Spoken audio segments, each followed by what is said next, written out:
So we have market research tools available through WMU to really research anything. But I wanted to take advantage of Library Skills Week to really talk about Gen Z and how they are now the emerging target market that a lot of retailers, market research firms, any brands really are focusing on. So before we get started, really looking at the resources, there you go. I'll kind of self-identify. So I am an older millennial. So I know that many of you here in the room may be Gen Z, or maybe you're still millennials yet, since I know we're tracking a lot of graduate students for this. Or maybe, you may be another generation as well. So I'll just kind of say this is the perspective I'm coming from. I consider myself an older millennial. All right, so I have my information here posted. A couple things to note. I can take any emails with questions about the resources that I present in the presentation. And we also have an appointment booking service for all of the librarians at Western, especially the subject librarians. I'm the business librarian. And so I have my appointment link posted here, but my appointment booking form is also available through the library website.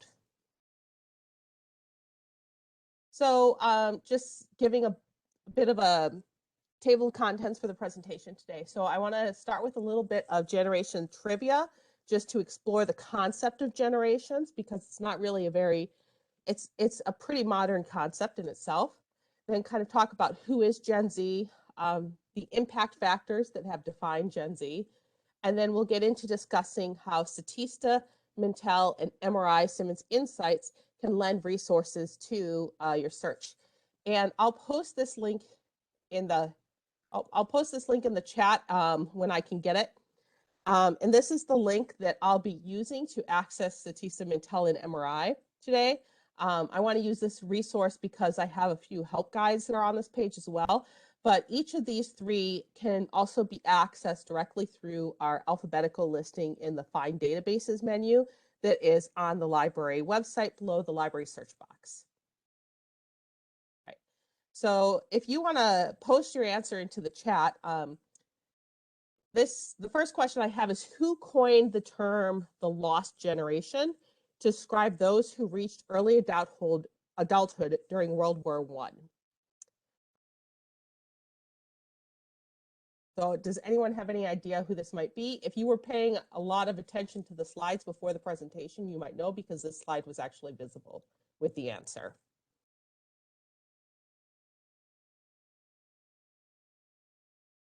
That is a very interesting guess. Okay, so it was actually Gertrude Stein. So she's credited with coining the term that was subsequently popularized by Ernest Hemingway in the novel The Sun Also Rises. So his phrase that is from the novel is, "You are all a lost generation."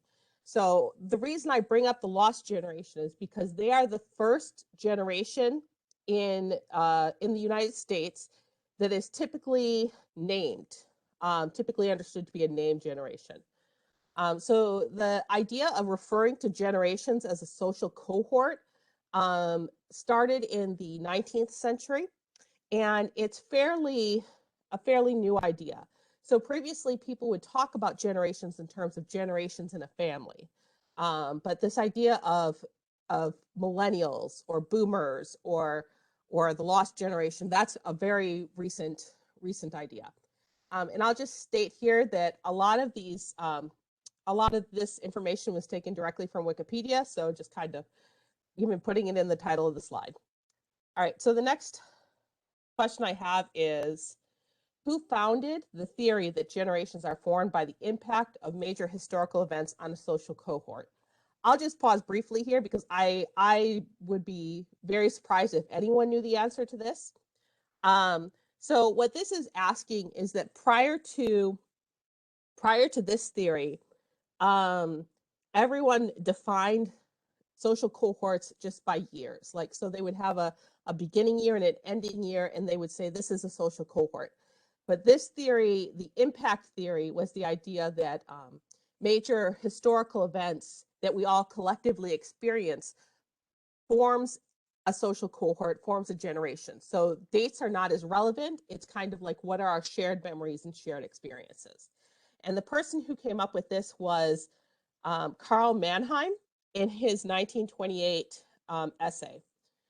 So this has formed the theory of generations, or the sociology of generations, talking about a group of people significantly influenced by socio-historical environment. All right, and the last question I have, and some of you may know this, what is the name currently being used to describe the generation after Gen Z? So people who are younger than Gen Z.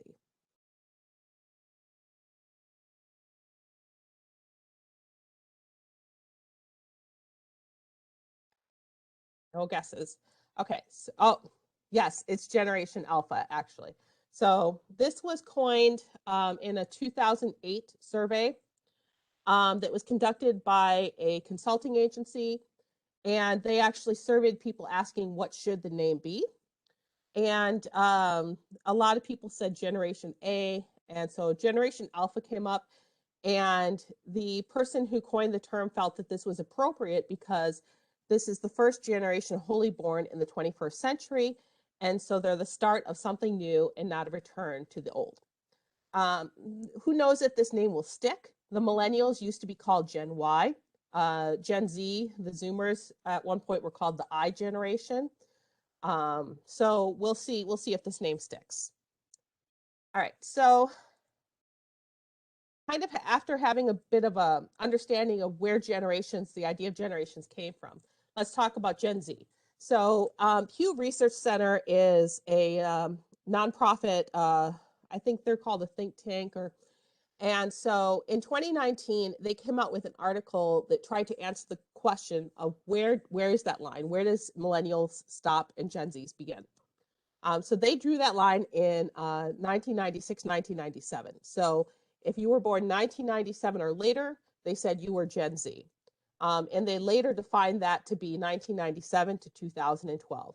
So as of right now, that would make Gen Z or Zoomers to be 19 to 24 years old, which is most of the traditional age students that we have at Western.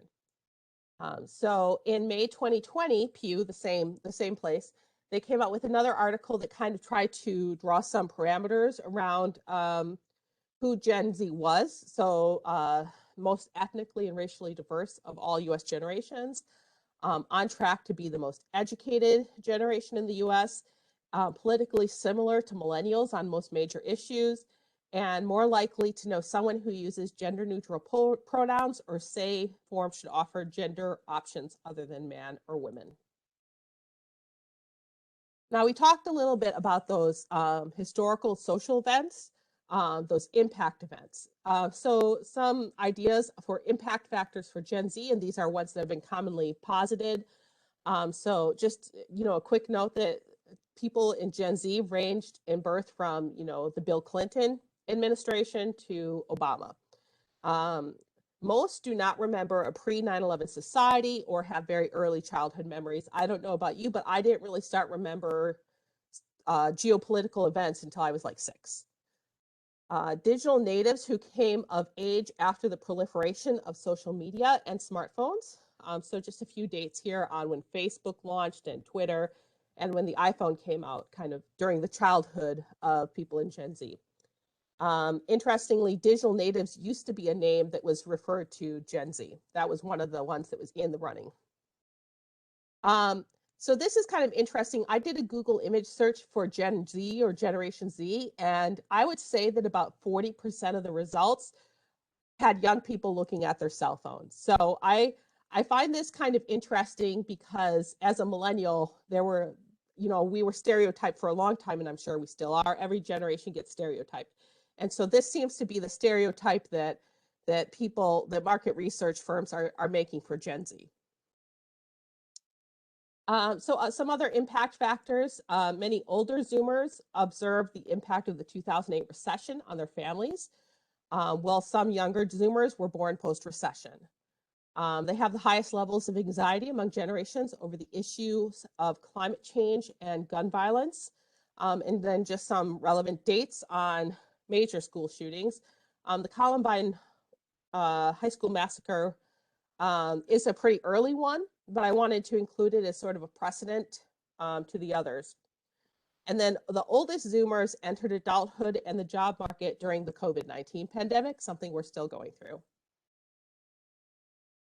Okay, so with a bit of an idea of generations and who Gen Z is, I want to switch over to what is the data that we can get, because it's interesting because a lot of people say that, generations are only used by social researchers and market research firms, that they're basically, the whole concept is not as relevant as people think it is, because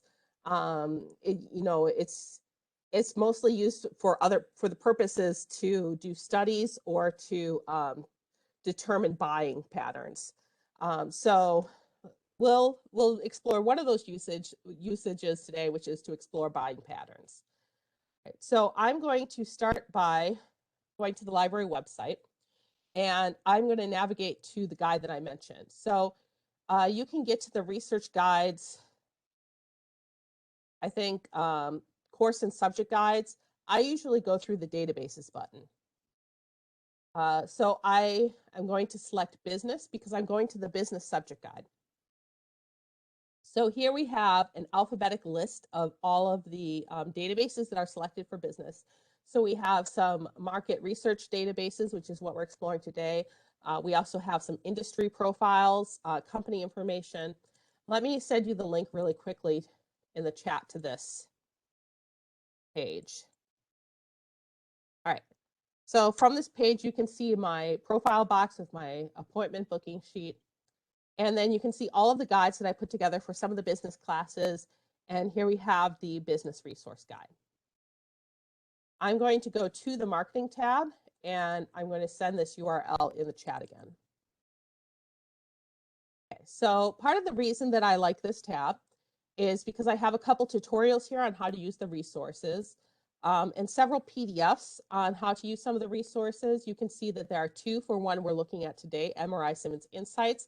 And I also have some video tutorials up here from another business librarian at Ohio University. He has such elegant tutorials on MRI Simmons Insights. And so I kind of feel like I should reward that high quality by posting it on here.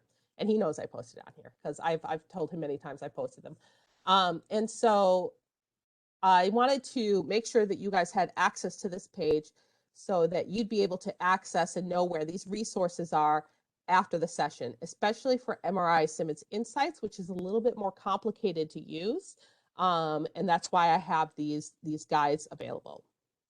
So let's open up the resources we'll be looking at today. We're going to look at Statista first, and then I want to switch over to Mintel, and finally end up with MRI Simmons Insights. So Statista is the easiest one to use, and that's part of the reason why I'm starting with it. I call it the Google of statistics. Have any of you used Statista before? If you want to say yes in the chat. Statista is great for just putting in a keyword search and coming up with relevant results. And the interface is so easy to use. It's a German company, and they do some of their own studies now. So when you look at what the source is for the data, sometimes it is from a Statista survey. But they started out by just aggregating statistics from free and paid resources. And part of the reason that they become so popular is just their easy to use interface, because if you've ever tried to look for statistics, tables, data, it can be very hard to, you can access a lot of statistics through Google, but it's hard to kind of sift through the results, and every single page looks different, and trying to navigate how to run a search in various resources. Like, for instance, just learning how to use the census website can take a while and have a bit of a learning curve. So Statista is really great about just kind of having an easy access. I'm going to do a search here for Generation Z.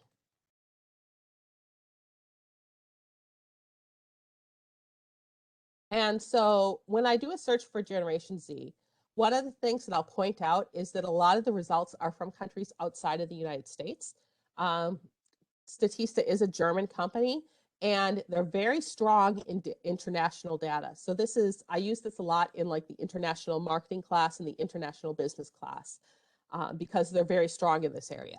However, if you want to narrow this down to just the United States, they do have an option for that in the limiters.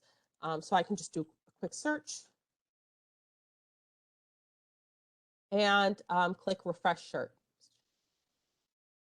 Now, they also have an option to limit by publication date. However, I don't use this because in most of the resources, you're able to set up a date range. So you're able to say, I want everything after 2019. However, with this one, they make you pick a year. And so that's just a little bit inconvenient, so I don't really use it. All right, so we have 7 pages of results for Generation Z. And the top results are usually collections of statistics instead of just individual ones. So we have, for example, it's called a dossier, the little orange ink icon. So this is Gen Z and millennials, generational gap in sustainable consumption, Gen Z in the housing market in the US, generation gap in the US, grocery shopping behavior in the US, generational.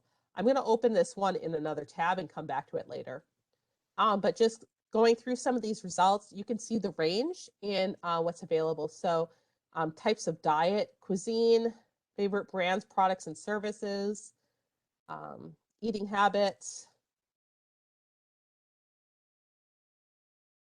Metro scores. You're getting some more stats about the housing market. Holiday spending. So this is a newer one. Holiday spending in the US 2021 by generation. Let's open that one because that might be a little interesting. Most popular cities in various states. So you can see the range that's available. And as you get a little lower in the relevancy rank, you start seeing that everything is by generation instead of being just about Gen Z. But if you go to one of these, you'll see that, let's go to pet owners. You'll see that Gen Z is, just is one of the generations being looked at. So I can see here the Gen Z, millennial, Gen Xers, and baby boomers. Let's take a look. Share pet owners with monthly pet supply subscription boxes. So Gen Z ranks highest in terms of pet supply subscription boxes. Here's the holiday season one, planned expenditure.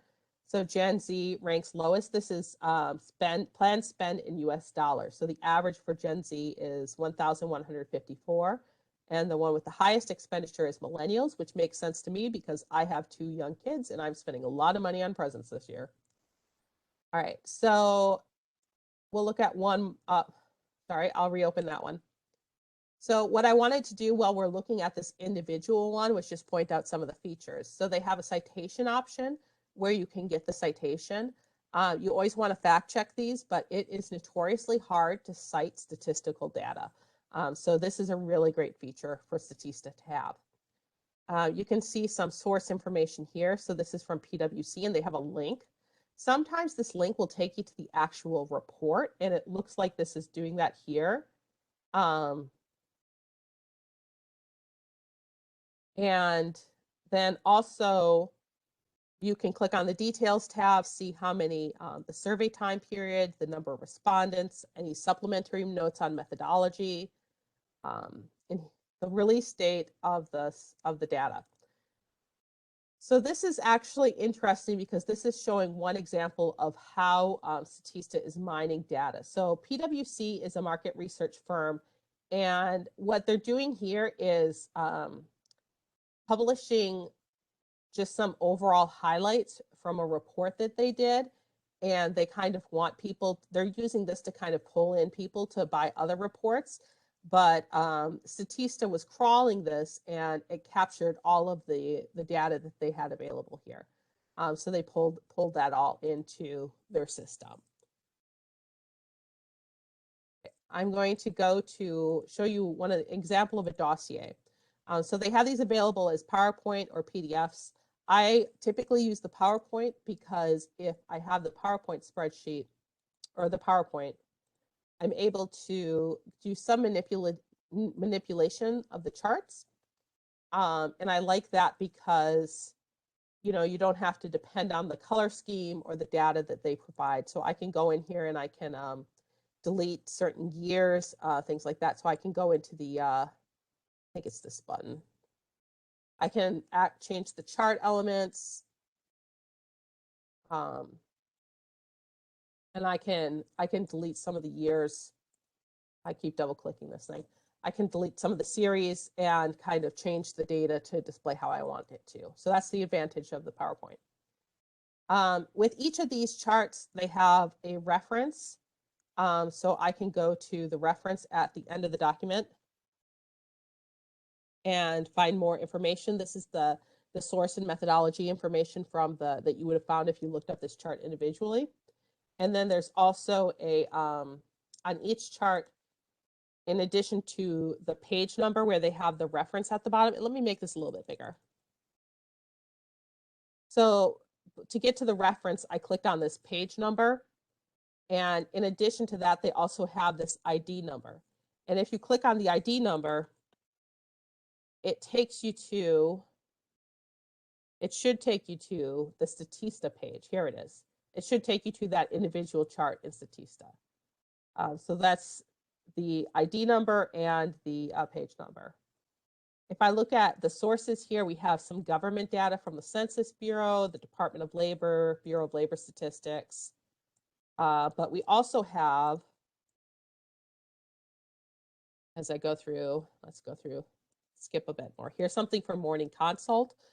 So this is a research firm, NPR, Morris Poll, so news media. So it's a really, there's Pew Research Center. So it's a collection of various sources, government, nonprofits, and paid.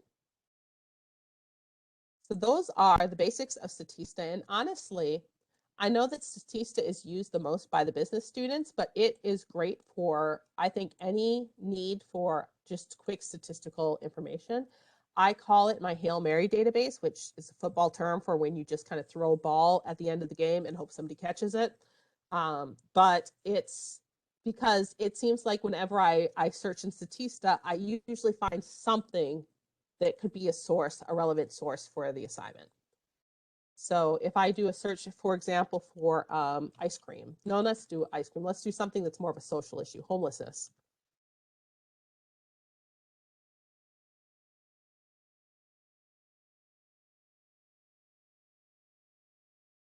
I'm able to find data.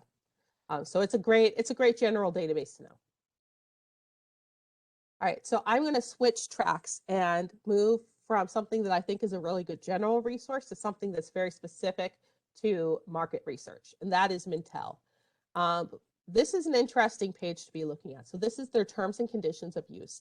We pay an academic rate for Mintel. Mintel is a market research firm based in Chicago that does nationwide surveying. And their reports are also sold to the corporate market. So a business will have to pay about $4,000 for each report, and we pay an academic rate to get access to the full database. So what this terms and conditions is saying is that you're not supposed to use Mintel content for a commercial purpose. You're not supposed to have an internship with a company and give them a PDF of their Mintel report. Or post it online for like anyone to download. So that's all violations of our licensing agreement. And they make you agree to that every single time you log into Mintel. Just as a quick refresher, I'm accessing these pages from the marketing page of the Business Lib Guide. And that is the link that is the most immediate chat. So let's do a quick search here for Generation Z.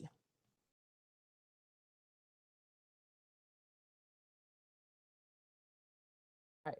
So you can see they have a few recent reports. They all include the impact of COVID-19. Mintel is very consumer products and services focused. So if I'm looking for something that's a business to business type concept, so for example, safety goggles, a company that makes safety goggles. I would not be able to find anything really relevant in Mintel, but if I'm looking at lipstick, then I would be able to find reports in here and data that could be useful to the assignment. So we have the Gen Z diner, the Gen Z beauty consumer, marketing to Gen Z. And then as you get a little bit lower, you start seeing ones that don't specifically mention Gen Z, but have, if you go to their page, let's go to this restaurant, breakfast and brunch trends. It's pulling up in the search because Generation Z is coming up somewhere on this page. Yeah, it's probably this reference to this chart on which of the following breakfast behaviors do you associate with good health. So let's do a quick back screen. And what I want to look at is the marketing to Gen Z report. This is the most general report. They have, of course, they have a marketing to millennials report. They have a marketing to moms report. So they split consumers up in a lot of different ways, not just by generation. So I'm going to click on this. The most recent one was from May 2021. And you can see that there are 2 other marketing to Gen Z reports, and each one of them has unique and different content. So I'm going to look at the report content menu. And if you go to the consumer tab, you can see they have a category on Gen Z self-perceptions, adulting, important relationships, relationships with technology and social media. And if I go to another report from the 2020, for example, some of the topics they explore are transitioning to adulthood. So adulting comes up again. The 2020 report talked about managing stress and emotional connections. And then if I go to 2019, everything was about teens, teen attitudes, teen generational perspectives, teens' favorite activities. So the topics covered changed with each year. You can do a search within the report to see if you can find any keyword you're looking for. So if I did a search here, I could do a search for, let's try TikTok. Relationship with social media and technology. So TikTok is mentioned several times on here. There's a whole category that talks about it. I'm going back to the report page. I just keep clicking on the title. That keeps taking me back. And I'll point out that there are 2 downloads here that I really focus on. The infographic overview, I'm digressing, but the infographic overview is actually quite nice to look at. They have a really great visual style. And so if you're in a field where you're interested in infographics, maybe you create them for your own presentations, Mintel can give you some really great examples of how to do it well. In addition, I use the full data book, and this is the PDF that includes the full report with all of the expert analysis, some examples of companies that are doing really good things with Gen Z, some examples of areas for opportunity, area challenges. And so you basically get the idea. It's a PDF report. But what I love and a lot is the data book. The data book, like I said before, Mintel is a market research firm that asks questions. And the data book has every single question that they ask with the totals, and then they have a breakdown by demographic factors. So let's say I look at the self view. So this is which of these 3 words best describe you, and they're asking to rank the 3 in order of relevancy. So creative, motivated, unique. These are the most popular ones, the top 3, creative, motivated, and unique. So this is the top line. This is the first tab for the question. So I can see at the bottom, there's Q1 top line and Q1 by demographics. If I go to the by demographics, I can see all of the demographic breakdowns. So I'm going a little bit fast, but you have things like gender. Oh, they added well, this is great. They added a 3rd gender category. All right, so they have things like gender, age, generation, ethnicity, Hispanic, race, Sometimes they'll have like urban versus rural income. They'll pair a couple of them together so you can see there's race and household income, urban versus rural, area of the country, whether or not there are children in their household, parental status, etc. There's a lot of different options here. Marital status, the social media use, housing situation, do you rent or own?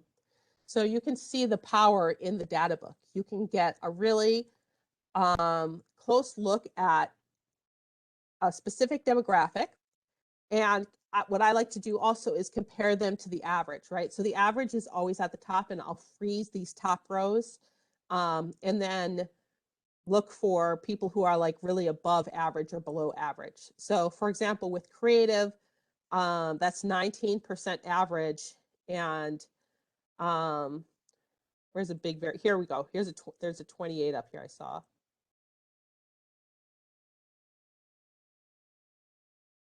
I missed it. Well, here's a, let's go a bit further down.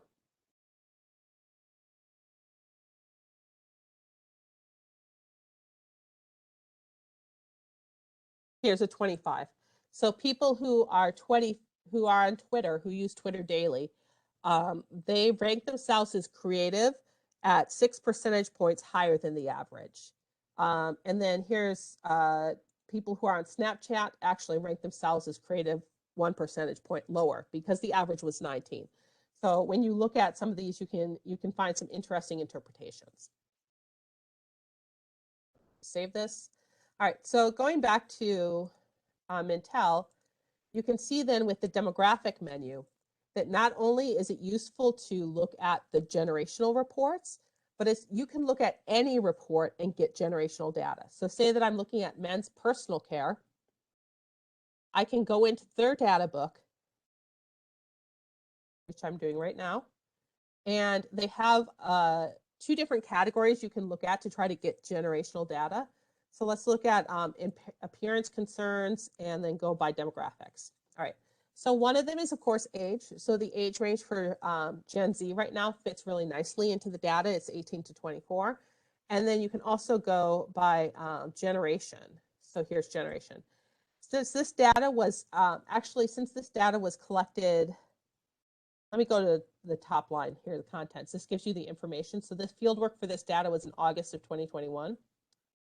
So I think there might still be a slight variation between the Gen Z data. So this is 15%, 9%, and the 18 to 24. Nope, it's the same now. All right, so it's a perfect matchup at the moment. So here we have generation, and I can see 15%, 9%, 5%, 70%. So they rank slightly lower on dry skin as being important. Hair loss, I would guess that they rank a little lower because many people in Gen Z haven't experienced hair loss yet. So that's 3% versus 12% at ranking it as the most important factor. Signs of aging, the total is 10%, whereas for Gen Z, let's see, that's column L. Well, you get the idea. You can do a comparison in just these general reports by using that generation row. So those are the basics of Mintel. I think the most useful thing to know about is to take advantage of the data book, which is in the download menu for all of the reports, the Excel spreadsheet. All right, so we've talked about Statista, which is a great place to get general statistics. And we've talked about Mintel, which is a research firm that kind of has these straightforward reports with the accompanying data books. But before I move on to MRI, I should actually pause a moment to see, are there any questions where you'd like me to stop back and show something again? Or just kind of answer a quick question?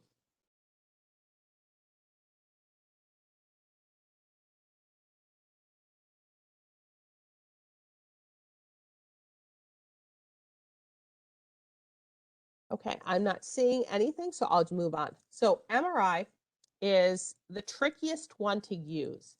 And that is why I have the PDFs and the links on the marketing page.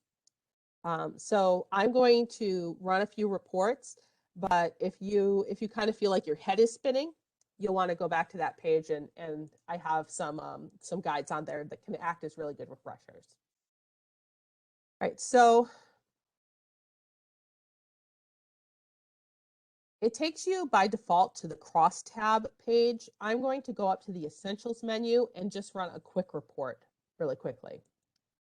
Right. So there are 3 different types of quick reports that we have access to: the demographic profile, segmentation, and maps. I'm going to do a search here for Gen Z. And I know it's in the generations definitions category, but I'll just kind of scroll through here to show you.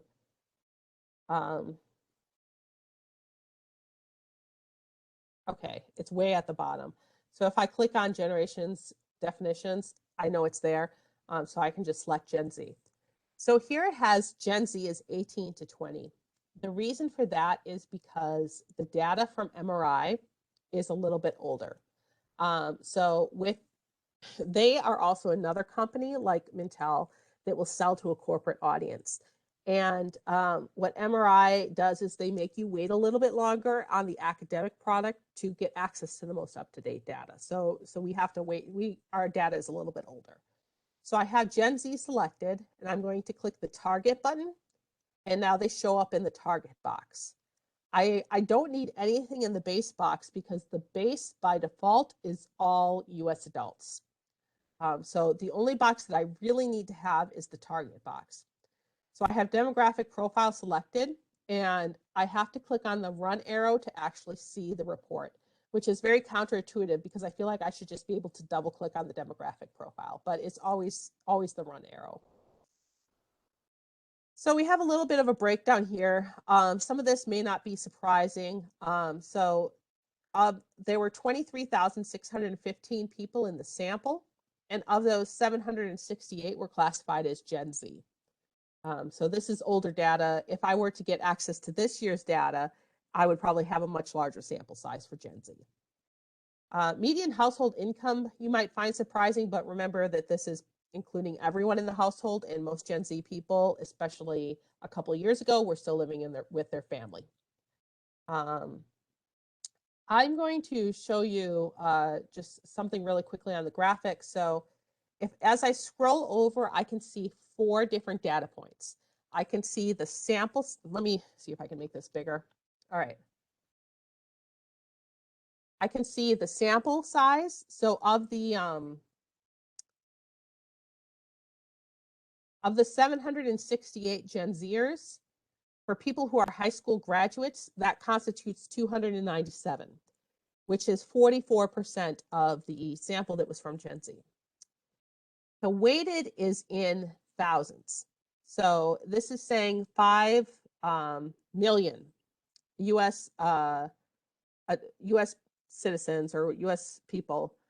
5 million US people are Gen Z who are high school graduates as of a couple years ago.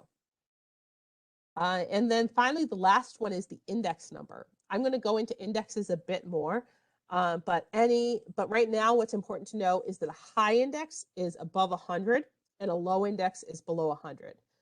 So I'm going to run another chart and get a lot more into indexes. So let's go back to I'm going to click back to the dashboard button. I still have Gen Z selected, and now I'm going to go to the segmentation report. They have multiple different segmentation reports. So they have one on food lifestyle, health and well-being, retail shopping, mobility adoption, technology adoption, and you can see some of the other categories. The one that I've been using the most is technology adoption. Let's go to that one. So this is fairly predictable. So with these segmentation profiles, they create these silly sounding segments of users. So the one that is the largest category for Gen Z, 61.6% of Gen Z respondents in the survey are wizards. So you can see the definition here for what they classify as a wizard.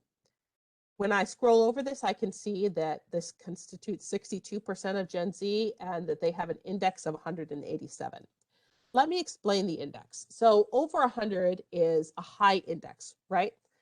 The exact number matters a lot. So this is 187. It's 87 points higher than 100. So this means that Gen Z respondents are 87% more likely than the average US adult to be a technology wizard. So 87% more likely. Let's look at another category here. Here's a small index. So these are novices, which is basically the polar opposite of a wizard. They have an index here of 52. So if I subtract 52 from 100, that's 48. So Gen Z in the sample is 48% less likely than the US average consumer. 48%, I think I said 48. 48% less likely to be a novice than the US average consumer. So it's showing likelihood. A low index for apprentices, a sort of low index for journeymen, and the really high one for wizards. And you can see some of the other categories here. If I go to food and lifestyle, the largest category here with a high index is variety on a budget. Health and well-being, the largest category is image shapers with a high index. So you can see some of the ways that market research firms like to try to categorize users in different demographics. Now let's switch over to the crosstabs. I'm actually going to click on Composer View. I'll show you the difference. So this is the crosstab view. They have a search like we had on the Quick Reports view, where you search in the search box and you can select your base, your column, and your rows. There's a different view called Composer View. You can access that either from the Essentials menu or by clicking on Composer. And I like using this because it allows me to have a little bit of browsability. One of the, I think, frequently voiced complaints about MRI is that there's just so much data in here and it's hard to know what you can search for. So this can help you a little bit in knowing what's available. So I'm going to do a search for Gen Z, and they're in the definitions. So actually, let me just go in. It's under generations, and I'll do Gen Z. And I'm going to click add. And I added it to the selection menu, and now I have to pick if I want it to be my base, my columns, or my rows. So I'm going to say I want this to be my columns. All right, I'm going to go back to the dictionary. And one of the things that I like a lot are the lifestyle statements. You can go in here and see that some of the categories: apparel, shopping, food items, lawn and garden. The lifestyle statements are a little bit more interesting to me because they're kind of asking about values. So if I go to lifestyle statements about, what was the one I picked before? It doesn't matter, I'll pick a new one. About, let's do apparel. So you have a few different options here. It's asking for agree a lot, agree a little, any agree, neither disagree or agree, disagree a little, etc. Any disagree. I typically pick any agree. I think it gives me a larger sample size, and it's kind of usually what I'm looking for is people who agree with this statement. I'm going to select all, add that to my selection menu, and make all of these my rows. And click Run Report at the bottom. And I'm going to just go ahead and export this as an Excel spreadsheet.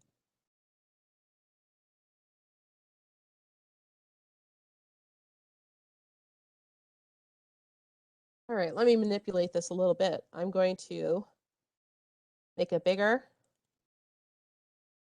And can you look at the clock right on time? Wrap text so I can see the category names. Make it a little bigger.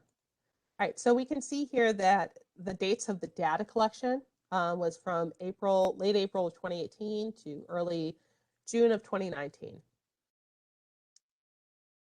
So we have our 768 again and our total sample of 23,615. You can look at the index numbers, and those are like giving you likelihood. So how much more or less likely than the average consumer. And what's interesting here is that here's the total, right? The average. and they're all 100, which makes sense because that's the average. All right, so a really high index here for Gen Z. Let's find them. I saw one that was like 200, and I keep going past. Here we go. So people who agree with the statement, I am usually the first among my friends to try new clothing style. They have an index of 200, which is 100% more likely than the average consumer. Here's another high index. Here's 161. I am willing to spend more than I can really afford to get the clothes that I want. A high index of 160. I like to make a unique fashion statement. High index of 150. I like to keep up with the latest fashions. So let's look at the opposite. Let's look at some of the low indexes. Low index for I stick with clothing styles that have stood the test of time. It is important to look attractive to others. I have a, wait, let me look at that one again. That one sounded weird. Yeah, low index for it is important to look attractive to others. A low index for my budget allows me to buy expensive designer clothes. And you can kind of get the idea. So you can look at these index numbers, and they have some helpful arrow symbols to kind of tell you if it's low, in the middle, or high. In addition to the index, you also want to weigh the other data points. So here's one example. This is the weighted again that we looked at in the demographic profile chart. So this is again weighted into 1,000.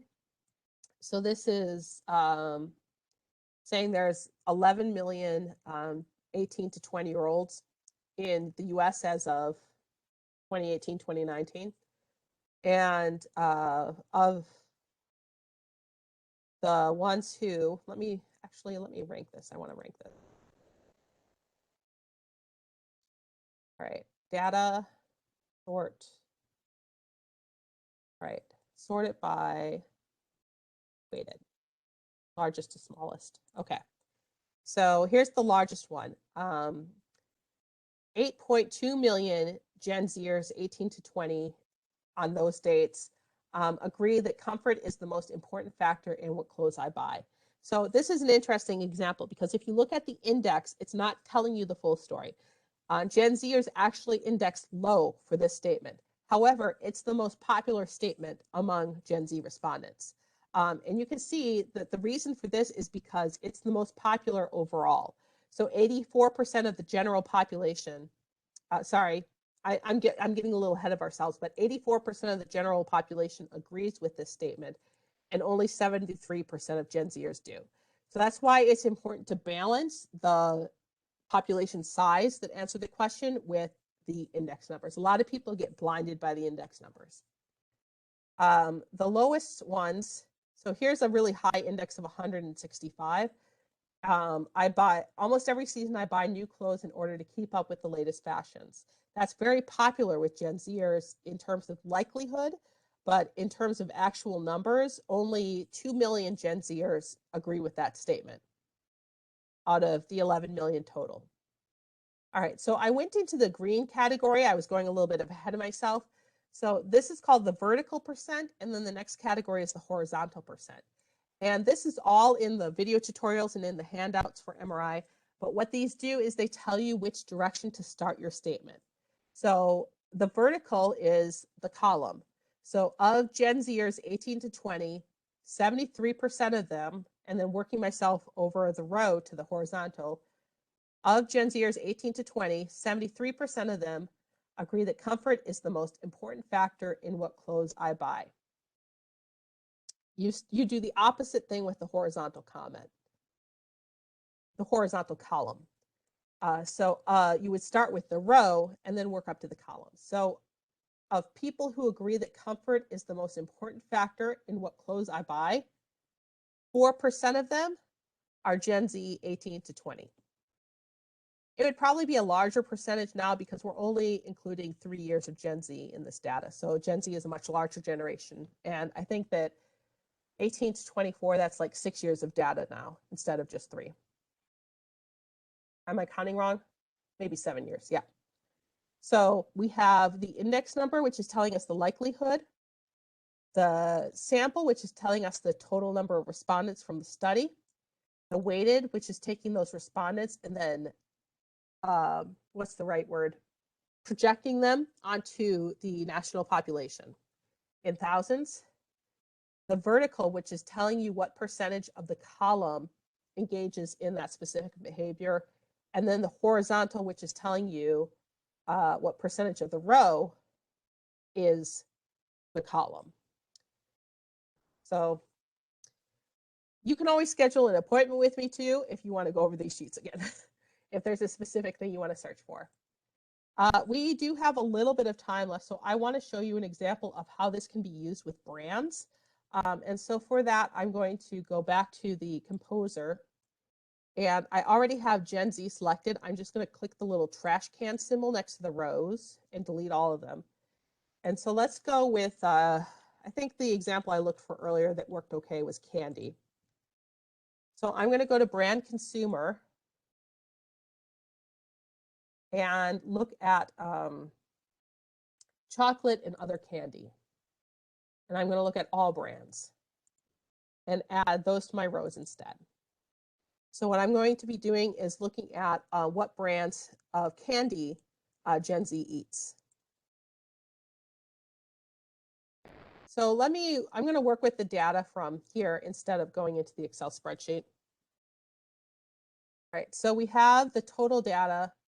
And if I rank this by the vertical, the most popular candy is, if I scroll over, Hershey's. Then the next one is Mars. And the next is Nestle. That makes sense, right? The big three chocolate producers. And if I do vertical by Gen Z, it changed a little bit. So I still have Hershey's and Mars, but now instead of Nestle, I'm seeing M&M is the third most popular. If I look at index numbers, and sort by index, the highest index for Gen Z is 255, and that is for nerds. So remember, indexes tell you kind of like what candy does Gen Z like that's particular to Gen Z? What candy does Gen Z go crazy over that the general population doesn't really like as much? So nerds, Hershey's Hugs, Laffy Taffy, Sour Patch Kids, that one sounds accurate. Skittles. So Sour Patch Kids, I was just saying that because they're in every campus cafe. If you notice, they all have Sour Patch Kids. All right, so this is one example. And what I'd also like to show you too is these little asterisks. And what the asterisk means whenever you're looking at data, and it tells you down here, is that the sample size is a little too small. So they're issuing you a cautionary note that the sample size is small, so the data is less reliable. And if you see two asterisks, then that means you're really in trouble. You have a very small sample size. So ideally, you want to be able to have a data set that has as few asterisks as possible. And that will tell you that the data is more reliable. Okay, so going back to the page, we talked about a few of the marketing research resources to show you what market research firms what data they have about Generation Z, basically what data they have about any generation or any type of demographic group. So the ways that market research firms categorize consumers. So we walked through Statista, which was the easy search and click. Then there was Mintel, which was the research firm in Chicago, where we looked at the PDFs and the data books. And then we also looked at MRI Simmons Insights. I'm not entirely sure where they are based. Should actually Google that. But they have the more complicated interface, but that can give you a really great wealth of data. So I'm going to stop sharing my screen. And before I break up, I have just a couple notes. I'm going to share with you the attendance link. And this is the link that you need to click on and fill out the form if you want to get Spurs credit or signature credit for attending this session. So I just posted that in the chat. Please let me know if you are having any problems pulling up the link. But if you need Spurs credit or signature credit, you want to click on that link in the chat now and fill out the form. The other note that I wanted to share with you is that there's going to be a survey sent out to anyone who registered for any of the sessions on Friday. Just kind of a feedback survey for the Library Skills Week events, and that we are doing a drawing based off of survey respondents for 4 wireless earbuds. So watch your emails for that survey link on Friday. All right, so I just want to thank everyone for coming today, and I'll stop the recording. But if you have any additional questions, you can stick around for a few minutes and I can help out. So thank you.